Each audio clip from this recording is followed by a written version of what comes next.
Hello guys, welcome back to our YouTube channel. So guys, इस video में हम बात करेंगे HIV एड्स के स्टेजेस के बारे में। इसमें हम जानेंगे कि HIV के कितने स्टेज होते हैं, कौन कौन से स्टेज में क्या होता है। अगर कोई आदमी, कोई पर्सन HIV से इन्फेक्ट होता है तो उसके साथ। तो दोस्तों, वीडियो को शुरू करते हैं। तो देखिए, जो HIV के स्टेजेस होते हैं वो 3 स्टेजेस में होते हैं। सबसे पहला जो HIV का स्टेज होता है उसको एक्यूट HIV कहते हैं। एक्यूट HIV में होता क्या है, कोई भी पर्सन नया नया जब HIV से इन्फेक्ट होता है तो कुछ दिनों के भीतर उसके अंदर कुछ सिम्टम्स शो होते हैं। उसको फ्लू आते हैं, या जब HIV किसी पर्सन के अंदर जाता है तो उसके बॉडी में मल्टीप्लाई करना शुरू कर देता है, तो इसी को कहते हैं एक्यूट HIV।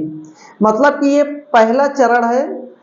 जब HIV किसी भी पर्सन को इन्फेक्ट करता है, उसके अंदर कुछ सिम्टम्स शो होते हैं, और इस अवस्था में, इस स्टेज में HIV जो है वो अपने आप को बहुत ही तेजी से मल्टीप्लाई करता है। मतलब आपके ब्लड में वो इतने तेजी से अपने आप को मल्टीप्लाई करता है, जितनी तेजी से वो कभी भी अपने लाइफ में अपने आप को मल्टीप्लाई नहीं कर सकता है।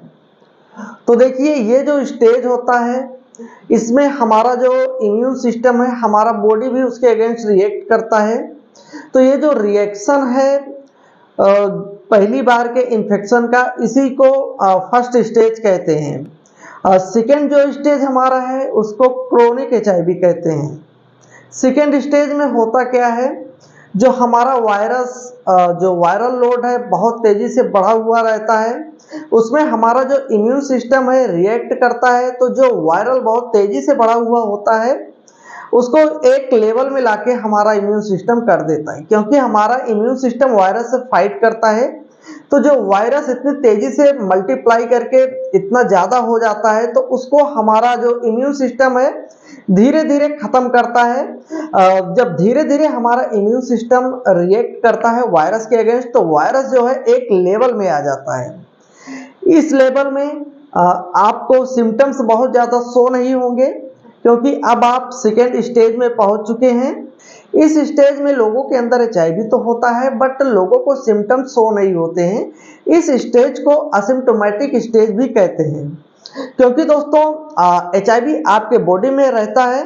आपका इम्यून सिस्टम HIV के अगेंस्ट रिएक्ट करता है, जिससे जो HIV है वो थोड़ा सा दब जाता है, और आपके शरीर को कुछ टाइम मिल जाता है HIV से बचने के लिए। लेकिन आपका जो इम्यून सिस्टम है वो HIV को पूरी तरह से खत्म नहीं कर पाता है। तो दोस्तों, हमारा जो सेकेंड स्टेज है इसको क्रोनिक HIV या असिम्प्टोमेटिक स्टेज कहते हैं। अब हम बढ़ते हैं अपने थर्ड स्टेज में। तो दोस्तों, जो हमारा थर्ड स्टेज है उसको हम एड्स कहते हैं। एड्स कब विकसित होता है? 7 से 8 साल बाद लोगों को एड्स हो जाता है। एड्स में होता क्या है, हमारा जो CD4 सेल है HIV के आगे हार जाता है। जो HIV है वो हमारे CD4 सेल को मारते रहता है, इतना खत्म कर देता है कि हमारा CD4 सेल 200 से नीचे आ जाता है।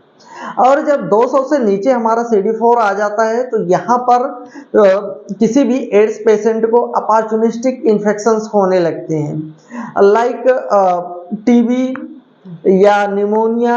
ये सब बहुत ही कॉमन है, जो कि एक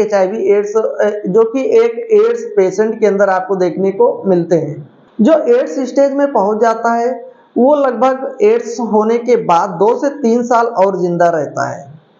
अगर एड्स स्टेज में आपने ART शुरू कर दी तो ध्यान रहे, ART आज की डेट में सबसे अच्छा ऑप्शन है एक HIV एड्स पेशेंट के लिए।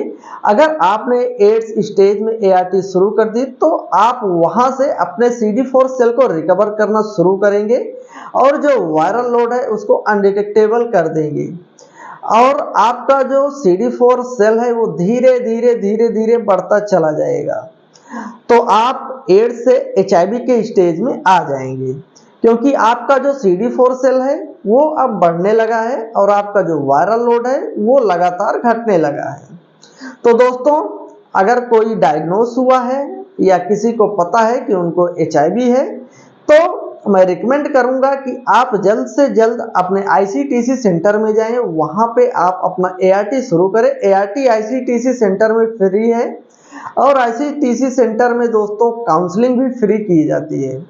तो अगर आपको हमारा वीडियो पसंद आया हो तो हमारे वीडियो को लाइक करें, YouTube चैनल को सब्सक्राइब करें। अगर आप हमसे बात करना चाहते हैं तो आपको नीचे हमारा व्हाट्सएप नंबर दिख रहा होगा, आप हमारे व्हाट्सएप नंबर पर मैसेज कर अपना अपॉइंटमेंट बुक कर हमसे बात कर सकते हैं। मिलते हैं नेक्स्ट वीडियो में। जय हिंद, जय भारत।